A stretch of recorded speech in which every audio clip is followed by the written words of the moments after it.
Hello guys, welcome back to my channel. So, আজি ভিডিওটোত আমি চাম how to find square root of any number in 5 seconds. Square root of any number, perfect square number হোক বা non perfect square number হোক, any number square root value আমি কেনেকৈ উলিয়াব পাৰোঁ within 5 seconds. So, যিকোনো exam যেনে banking হোক, SSC হোক, ADRE হোক, যিকোনো exam square simplification question আহে বা বেলেগ arithmetic question আহে য'ত সদায় আমি square root উলিয়াব লাগে।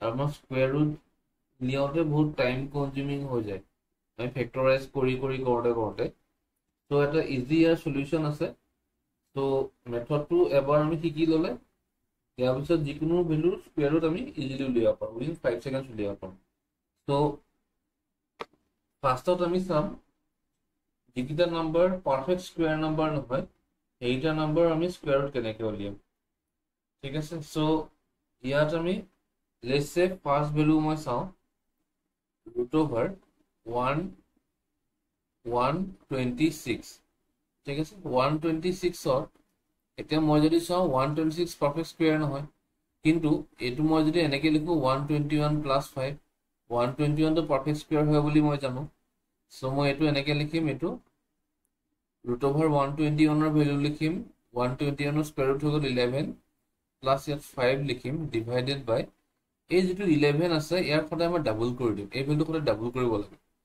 এটো হৈ যাব 22 আৰু এটো মই 22 দিয়ে ডিভাইড কৰি দিম সো 11 + 5/22 আহিলে এতিয়া 5/22 টো মই যদি ডিভাইড কৰি দিম ইয়াৰ ভ্যালুটো অলমোস্ট আহে 0.222272 সো এটো প্লাস কৰিলে আমাৰ ভ্যালু আহিব 11.022272 11.2272 এটো যদি আমি ক্যালকুলেটৰ চাও এটো অলমোস্ট ইকুয়াল ভ্যালু আহে ঠিক আছে আৰু এটা কোৱেশ্চন চাও let's say root over 292 so 292 বুলি ক'লে এটা আমি কেনেকৈ মডেল কৰিম 15 স্কয়াৰ 225 16 স্কয়াৰ ক'লে 256 সো এটোৰ ভ্যালু আহিব আমাৰ 289 যেটো 17 ৰ স্কয়াৰ হয় প্লাস 3 সো 289 আমি তে গম পালো 17 ৰ স্কয়াৰ ৰুট হৈ গল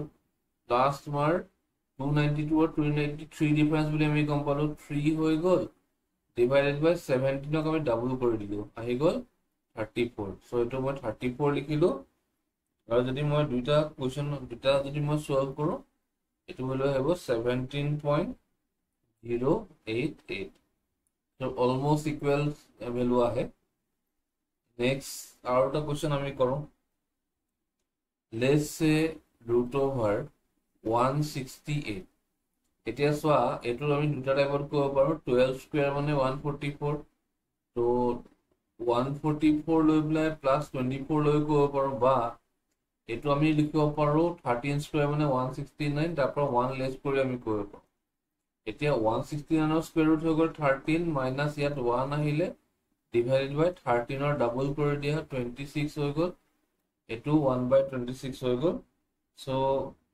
এটো যদি মই সলভ কৰো এটো ভ্যালু অলমোস্ট আহিব 12.961 ঠিক আছে সো আৰু এটা চাও let's tech an example of root over 198 198 মানে কাৰ স্কয়াৰ ৰুট হৈ যায় 196 মানে 14 ৰ স্কয়াৰ ৰুট সো 196 আৰু এফালে আহি গল +2 সো এটো 14 হৈ গল +2 হৈ গল আৰু ইয়াক মই ডাবল কৰি দিলো 28 হৈ গল 2/28 আৰু এই দুটা যদি মই সলভ কৰি দিও ইয়াৰ ভ্যালুটো অলমোস্ট আহিব 14.07 ইয়াৰ ভ্যালু আছে সো এইগিটা হৈ গল একদম ইজি মেথড যদি তোমাৰ নাম্বাৰটো পাৰফেক্ট স্কয়াৰ নহয় তুমি এটো মেথড উলিয়াব পাৰা আৰু এতিয়া আমি চাম পাৰফেক্ট স্কয়াৰ যদি হয় তেতিয়া হলে কেনেকৈ উলিয়াব পাৰি এটো সবতকে ইম্পৰ্টেন্ট হয় আমাৰ জেনাৰেলি পাৰফেক্ট স্কয়াৰ নাম্বাৰে দিয়ে আৰু ইয়াৰ ওপৰতে আমি ভ্যালু উলিয়াব লাগে তো আমি এটা ফাৰ্স্ট एग्जांपल ললো এটা root over 676 তো ইয়াত মনত ৰাখিবা এই লাষ্টৰ ভ্যালুটো ইয়াত যেটা পাৰফেক্ট স্কয়াৰ নাম্বাৰ থাকে লাষ্টৰ ফলে দুটা ভ্যালু স্কয়াৰ ৰুট হয় যেনে 4 স্কয়াৰ মানে 16 6 স্কয়াৰ মানে 36 তো লাষ্ট নাম্বাৰ হয় 4 হ'ব নহলে 6 হ'ব এতিয়া এফালে দুটা নাম্বাৰ গুচি গ'ল, ইয়াত লাষ্ট স্কুৱেৰ ৰুটৰ কাৰণে আমি দুটাকে লৈছোঁ। ত' লাষ্টত 6 আছে। ত' আমি ইয়াত এনেকুৱা এটা ভেলু লাগিব যিটো ভেলু স্কুৱেৰ কৰিলে 6ৰ নিয়েৰ বাই হয় বা 6। ত' কিন্তু ডাঙৰ হ'ব নোৱাৰিব, সৰু হ'ব লাগিব। তাৰমানে মই যদি 2 স্কুৱেৰ লওঁ, এইটো 4 হ'ব। তাৰমানে মই ইয়াত 2 লিখিম ইনটু 2ৰ নেক্সট ডাঙৰ নাম্বাৰটো ল'ম, যিটো হৈ গ'ল 3। চ' 2 ইনটু 3 কিমান হৈ গ'ল? 6। যদি আমি যিটো ভেলু আমি মাল্টিপ্লাই কৰি ইয়াত পালো 6 আৰু ইয়াত যিটো ভেলু আছে দুটা যদি ইকুৱেল হৈ যায় ন, তেতিয়াহ'লে আমি কি কৰিম, ইয়াত কাৰণ ভেলুটো হয় তোমাৰ 24 নহ'লে 26 হ'ব। যেতিয়া এই ভেলু দুটা ইকুৱেল হৈ যায় তেতিয়াহ'লে আমি ডাঙৰ নাম্বাৰটো কনচিডাৰ কৰিম, মানে 26টো আমি কনচিডাৰ কৰিম। ঠিক আছে, যদি এই মাল্টিপ্লাই ভেলু কেইটা ইকুৱেল হৈ যায় তেতিয়াহ'লে আমি 26 ভেলুটো কনচিডাৰ কৰিম। নেক্সট আৰু এটা এক্সাম্পল চাওঁ। লেটছ সে square root of 1089. Again ইয়াত কি হ'ব? 3 square মানে 9, 7 square মানে 49. এফাল বা দুটা গ'ল, ইয়াত থাকিলে দুটা। So এটা নাম্বাৰ ল'ম যিটো স্কুৱেৰ কৰিলে 10ৰ নিয়েৰ বা হয় বা সৰু হয়। 3 square মানে কিমান হৈ গ'ল? 9. So আমি ইয়াত ল'ম 3 into 4. তাৰমানে নাম্বাৰ দুটা হয় 33 হ'ব নহ'লে 37 হ'ব। এতিয়া এই দুটা মাল্টিপ্লাই কৰিলে কিমান হ'ব? 12 আহিব। এতিয়া চোৱা, ইয়াত আমি 12 পাইছো, ইয়াত আমি 10 পাইছো। যদি এই ভেলুটো এই ভেলু যিটো আমি মাল্টিপ্লাই কৰি যিটো ভেলু পাওঁ তাৰ যদি ভেলুটো স্কুৱেৰ ৰুটৰ ভিতৰত থকা যিটো ডিজিটৰ ভেলুতকৈ ডাঙৰ হয় তেতিয়াহ'লে আমি এই সৰু নাম্বাৰটো, যদি 12ৰ ভেলুটো মানে এইটো যিটো মাল্টিপ্লাই কৰি যিটো ভেলু পালো ইয়াৰ ভেলুটো 10ৰ ভেলুতকৈ যদি ডাঙৰ হৈ গ'ল তেতিয়াহ'লে আমি 10 ল'ম, সৰু নাম্বাৰটো ল'ম, মানে 33 ল'ম। ইয়াত 10 আছে আৰু ইয়াত 12 আছে। 12টো অবভিয়াছলি 10তকৈ ডাঙৰ, 12টো 10তকৈ ডাঙৰ হয়, তাৰমানে আমি সৰু নাম্বাৰটো ল'লো। ঠিক আছে, আৰু এটা এক্সাম্পল চালে ক্লিয়াৰ হ'ব। লেটছ সে আমি লৈ লৈছো স্কুৱেৰ ৰুট অফ 7396। এগেইন এইটো আহিব 4, এইটো আহিব 6, 4 স্কুৱেৰ 16, 6 স্কুৱেৰ 36। ঠিক আছে, চ' ইয়াত আমি কি কৰিম, ইয়াত দুটা নাম্বাৰ গ'ল, এইফালে দুটা নাম্বাৰ আছে। চ' 73, 8 স্কুৱেৰ মানে হৈ গ'ল 64, 9 স্কুৱেৰ 81, ডাঙৰ হৈ যাব। চ' ইয়াত আমি লিখিম 8 ইনটু ইয়াতকে নেক্সট ডাঙৰ নাম্বাৰটো কি আছে, ইমিডিয়েট 9 আছে। 8 ইনটু 9 কিমান হৈ গ'ল? 72 হৈ গ'ল। ঠিক আছে, 72 হৈ গ'লে এতিয়া আমি ইয়াত চোৱা, ওপৰত যিটো আমি স্কুৱেৰ ৰুট কৰিছো, মানে স্কুৱেৰ ৰুটৰ ভেলু যিটো নাম্বাৰ দুটা কি আছে 73, ইয়াত কি আছে 72। এই 72টো 73তকৈ সৰু হয়, তাৰমানে আমাৰ অপশ্যন আছে দুটা, 84 আৰু 86। তাৰ ভিতৰত ইয়াত কি হৈছে, আমি যদি চাওঁ এই স্কুৱেৰ ৰুটৰ ভিতৰত যিটো ফাৰ্ষ্ট নাম্বাৰ আছে সেই দুটা ভেলু 72ৰ ভেলুতকৈ ডাঙৰ হয়।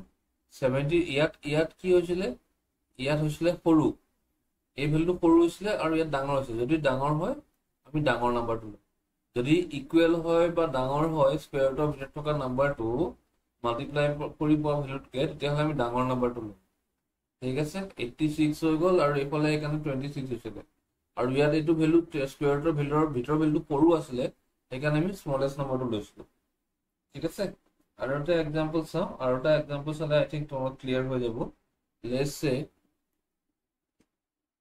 Square root of 1521। 1 আছে মানে এইটো হ'ব 1 আৰু এইফালে হ'ব 9। এইটো লাষ্টৰ পৰা দুটা ল'লো, ইয়াত থাকিলে দুটা। চ' দুটা মানে 3 স্কুৱেৰ 9, 4 স্কুৱেৰ 16। চ' অবভিয়াছলি আমি 3 স্কুৱেৰ ল'ম, তাৰমানে 9 হ'ব। চ' ইয়াত মই লিখিলো 3 ইনটু ইয়াৰ নেক্সট নাম্বাৰ কি আছে, 4 আছে, 12 আছে। চ' ইয়াৰ ভেলুটো হয় 31 হ'ব নহ'লে 39 হ'ব। এতিয়া এগেইন চেম ফাণ্ডা, ইয়াত এই 15টো 12তকৈ ডাঙৰ হয়, তাৰমানে আমি ডাঙৰ নাম্বাৰটো ল'ম, 39 হৈ যাব আমাৰ আনচাৰ। আৰু এটা এক্সাম্পল চাওঁ। লেটছ সে ৰুট অভাৰ 13689। ইয়াত দুটা ভেলু আছে 3 আৰু 7।